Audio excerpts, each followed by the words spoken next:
Bueno, buenas noches a todas. Dora no la había saludado. Buenas noches. Em, Continuamos con nuestro estudio del Hola, libro. hola. Hola, Dora.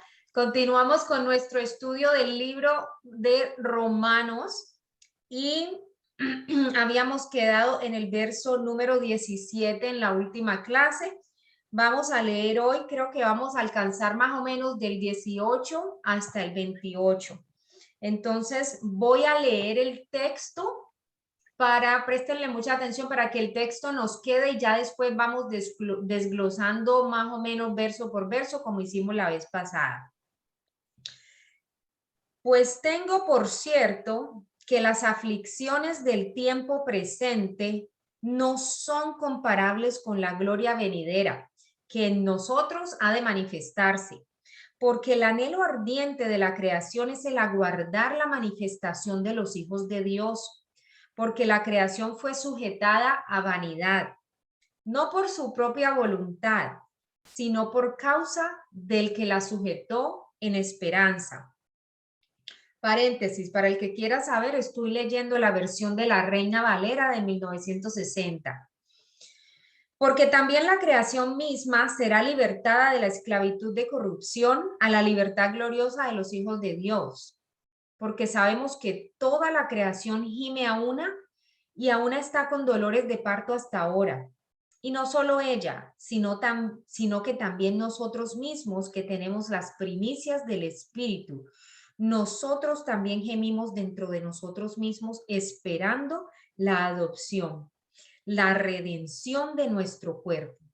Porque en esperanza fuimos salvos, pero la esperanza que se ve no es esperanza, porque lo que alguno ve, ¿a qué esperarlo? Pero si esperamos lo que no vemos, con paciencia lo aguardamos. Y de igual manera el Espíritu nos ayuda en nuestra debilidad, pues ¿qué hemos de pedir como conviene? No lo sabemos, pero el Espíritu mismo intercede por nosotros con gemidos indecibles. Mas el que escudriña los corazones sabe cuál es la intención del Espíritu, porque conforme a la voluntad de Dios intercede por los santos. Y el último verso que voy a leer es el 28. Y sabemos que a los que aman a Dios, todas las cosas les ayudan a bien. Esto es, a los que conforme a su propósito son llamados. Amén. Ese es nuestro texto base para hoy. Entonces, ahora sí nos devolvemos, vamos al verso 18. Entonces, dice aquí, empieza Pablo, estoy con el inglés pegado, empieza Pablo diciendo aquí que él está seguro que las aflicciones, las tribulaciones, los problemas, los dolores, las enfermedades, todo lo que le quiera llamar aflicciones de este tiempo que nosotros vivimos ahora, en este tiempo presente, no tienen nada con qué compararse con la gloria venidera. Esta versión que leo yo dice con la gloria venidera que en nosotros ha de manifestarse. Es importante aclarar esta partecita porque miren cómo dice ha de manifestarse. Cuando algo se manifiesta, otras versiones dice que ha de ser revelada en nosotros.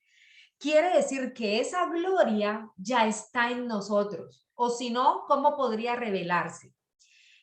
¿Esto qué quiere decir? Esto, o sea, síganme en que esto tiene un punto. La palabra revelarse o manifestarse, o sea, revelar es básicamente es quitar un velo.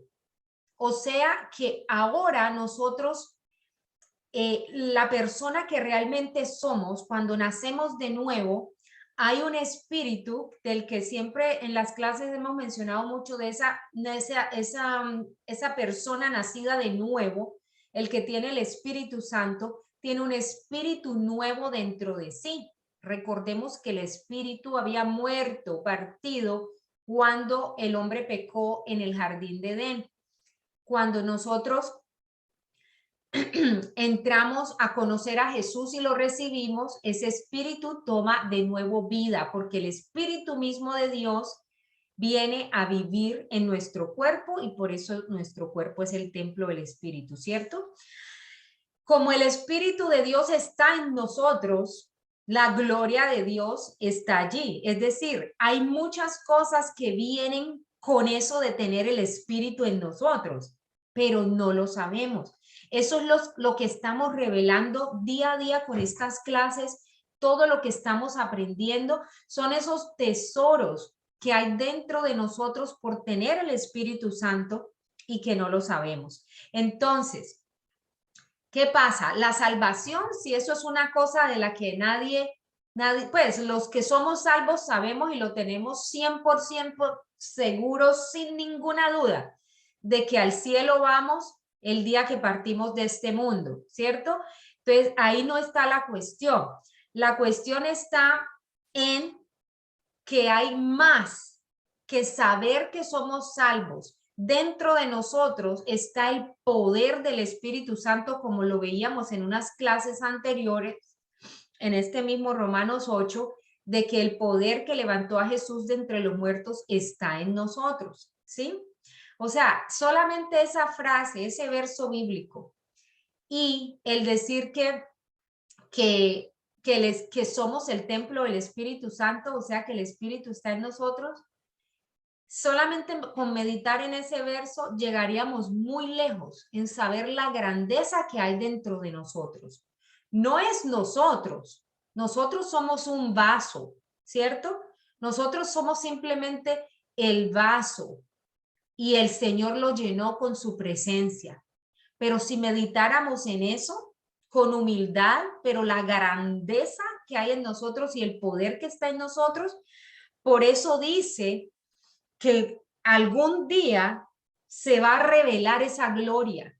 Nosotros tenemos la opción de verdad de descubrir esto ahora. Lo podemos hacer. De hecho, hay cristianos en el mundo entero que han avanzado mucho más que ustedes y nosotros en descubrir toda esta verdad de lo que hay en el espíritu, todos estos tesoros, y por eso hay hoy en día gente que está operando en milagros, que imponen manos y los enfermos sanan, que están levantando muertos, están resucitando personas y cada vez hay más y más casos. Entonces, ¿qué pasa? Que esa gloria está en nosotros, pero dice que ha de manifestarse. Es decir, si uno por el paso por esta tierra no lo llega a descubrir, eso no nos condena. Dios no, ya somos salvos. Pero cuando lleguemos allá, se nos va a revelar. ¿Sí me entienden lo que les digo? Aquí dice, se ha de manifestarse o ha de revelarse. Algo que se va a revelar es porque ya fue tomado. Usted cuando revelaba fotos, las fotos ya estaban tomadas, ¿cierto? Y revelarla es sacar a la luz algo que estaba ahí escondidito. Esa gloria está en nosotros, es de nosotros. Esa es nuestra vida como cristianos, descubrir todo esto, que ya como salvos, como coherederos de Dios que veíamos la clase pasada, tenemos. Pero quizá muchos hasta apartamos de este mundo sin haber jamás descubierto esto. Quiero pues aclararles que esto no tiene que ver pues con la salvación. El que es salvo y ya es salvo. Vamos a entender eso un poquito más adelante a medida que avanzo en el tema hoy. Pero para partir de esa base, de que no es que si no descubrimos todo eso, el Señor nos va a condenar o nos va a retener la entrada al cielo. No, antes miren lo que dice ahí, que todos los sufrimientos, todos dolores de cabeza, dificultades, problemas que tenemos en este tiempo, no se compara con nada con esa gloria que está en nosotros. Y entonces esto como que expresa, Pablo quiere decir, cuando lleguemos allá, nos vamos a dar cuenta, ay, Dios mío, yo sí que fui tonta y yo todo el tiempo que perdí, ay, yo todo el tiempo que perdí viendo Netflix, en vez de haberme puesto a descubrir todos estos tesoros, me hubiera ahorrado tal enfermedad. O sea que yo no tenía que haber lidiado con esta artritis. Uno va a llegar allá y va a quedar boquiabierto cuando esto se revele, porque miren que dice que ha de ser manifestada en nosotros. Si miramos la terminología con que está escrito ese verso, dice que ha de ser revelada en nosotros. No dice que allá se nos va a revelar, de que todo eso se nos negó aquí en la tierra y que allá, bueno, siéntense en todos que les vamos a revelar una cosa.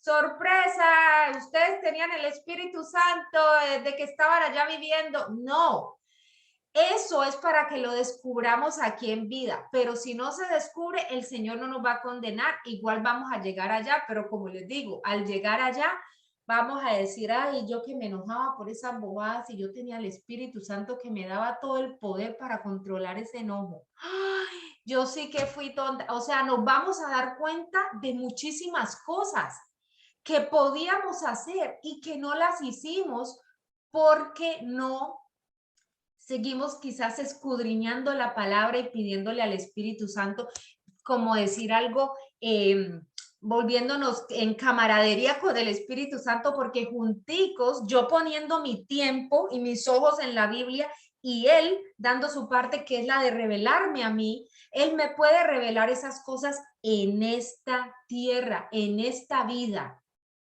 No son no necesariamente en la vida por venir, pero vuelvo y les digo, no es para condenación, ¿sí? No es para condenación, ustedes pueden seguir su vida como está, uno puede seguir en sus sufrimientos y en sus problemas y en sus cosas.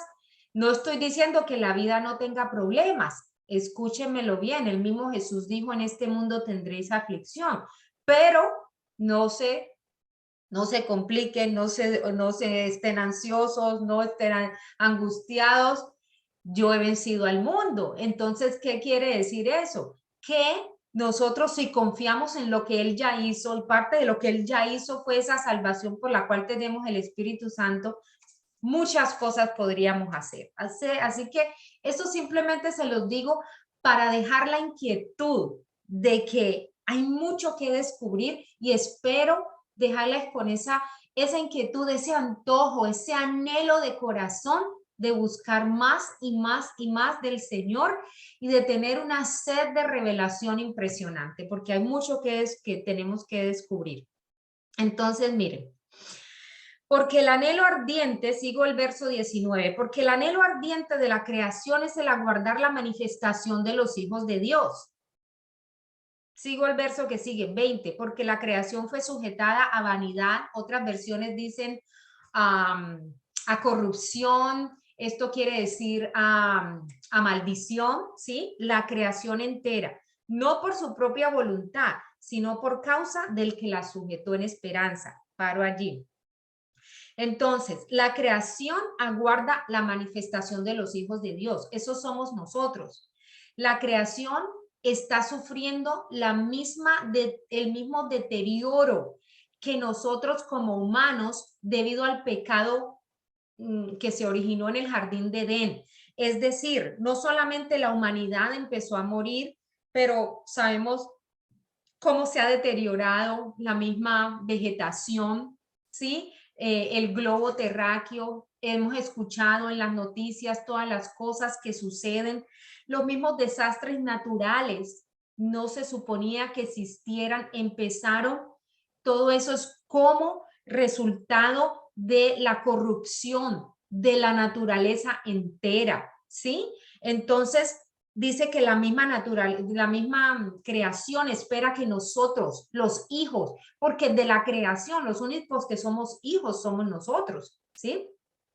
Las plantas, los animales, los astros y las cosas naturales, esos no son hijos. Nosotros somos los que nos tenemos que manifestar, ¿cierto? Para recibir lo que Dios tiene para nosotros y dice que porque toda la creación fue sujeta, como les digo, a esta corrupción y no de su propia voluntad, sino por causa del que la sujetó en esperanza. Quiere decir que el que pecó fue el hombre, no fueron los animales, ni fue la planta la que hizo algo erróneo, pero Dios sujetó todo, ahí lo dice, a la misma corrupción de la humanidad.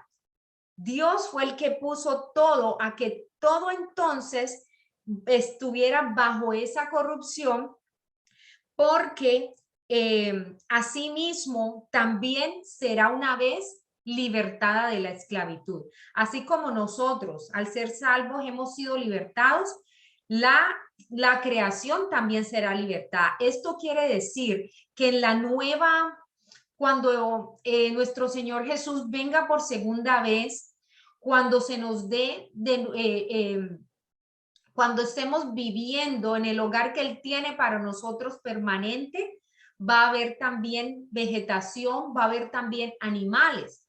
Ahora, no vamos a saber, nosotros sabemos que las personas y los que conocimos, las personas que fallecieron ya y que eran gente pues creyente que salva, las vamos a volver a ver, pero pues uno no va a poder nunca saber si, por ejemplo, las mascotas de nosotros las vamos a volver a ver. Eso sí no nos lo dice la Biblia. Yo no sé si Willy, Pepe, Elena van a estar en el cielo con nosotros, eso no lo vamos a saber.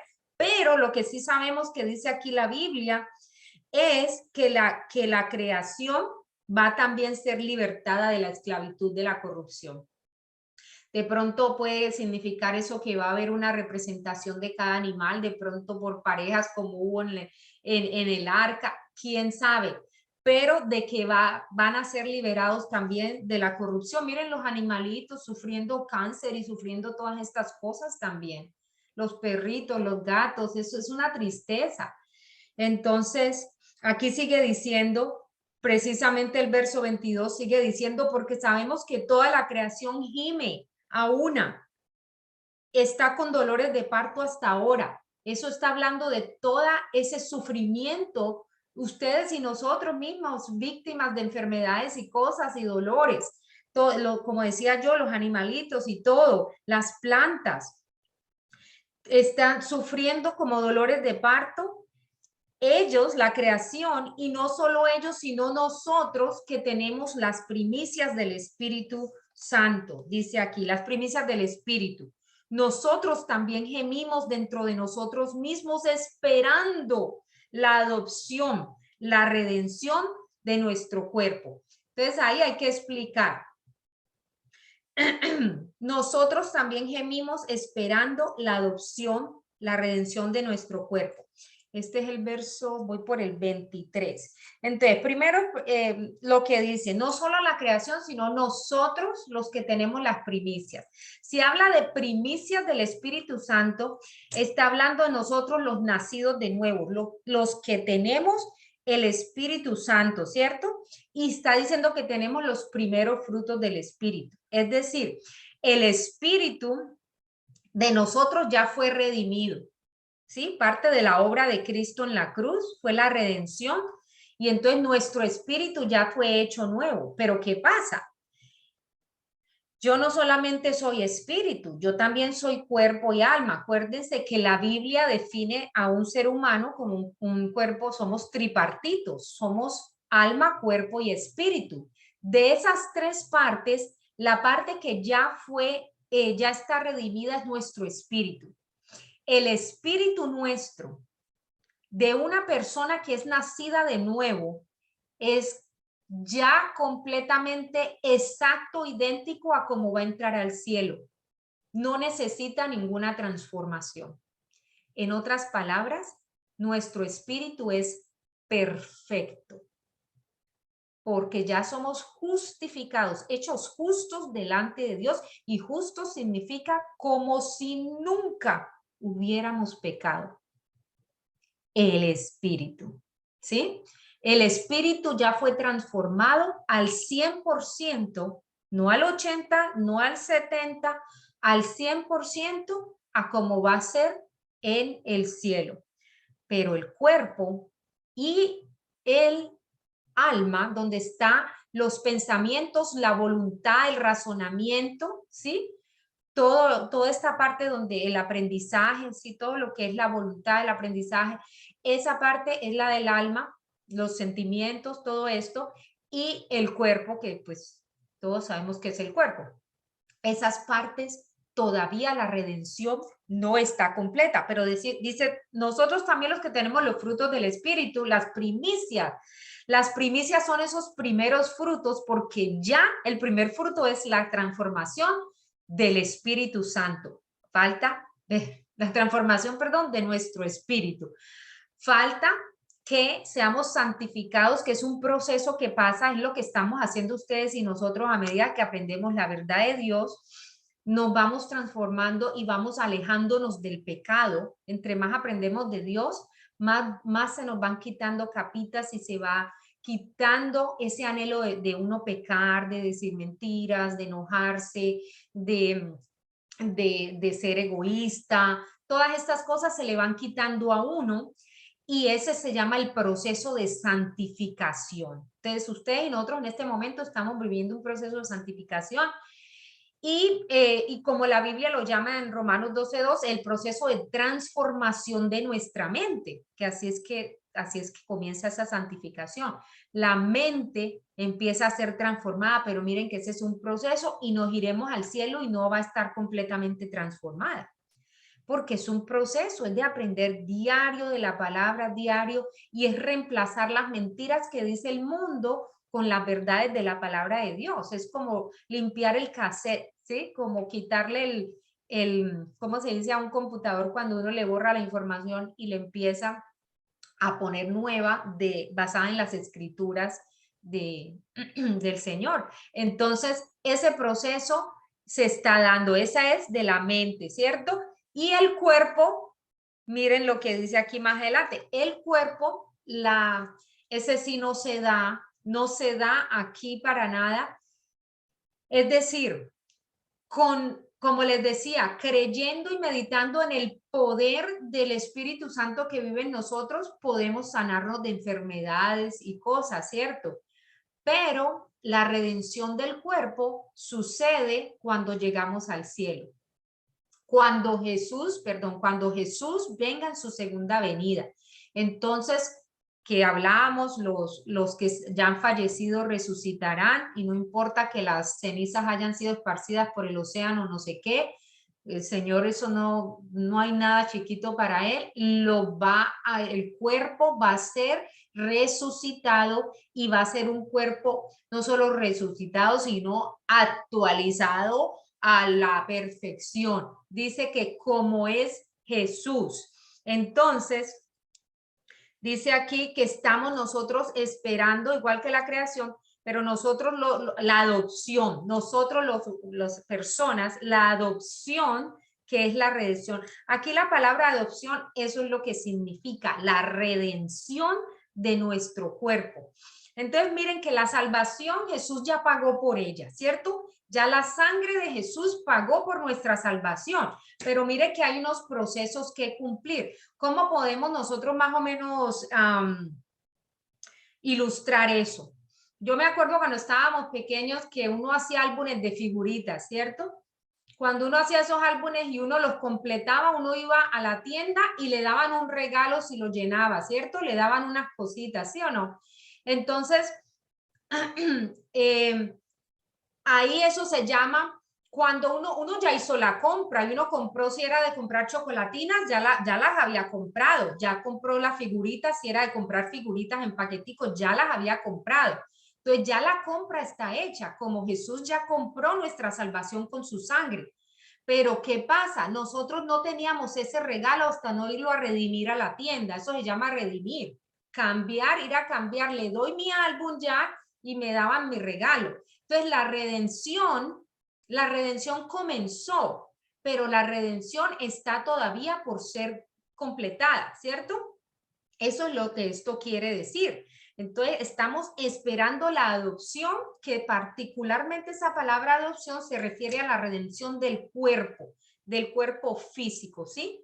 Entonces, para que nos quede claro, en la salvación, el Espíritu en ese momento que recibimos, que reconocemos a Jesús y lo aceptamos, en ese momento ocurre un nuevo nacimiento que nos transforma en el Espíritu.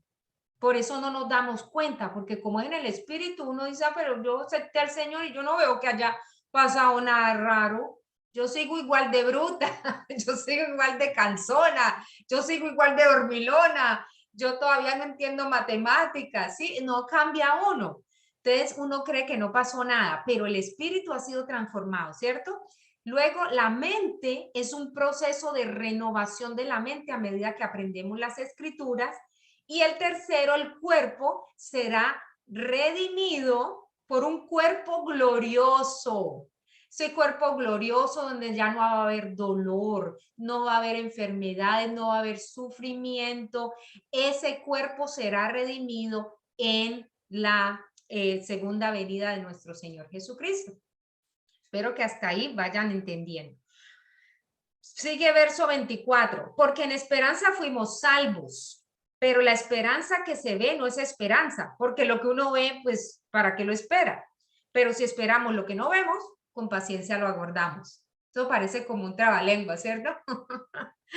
Pero es sencillo. Lo que está queriendo decir aquí es que voy a devolver un poquito. Hay una parte donde decía que la creación, ¿dónde era?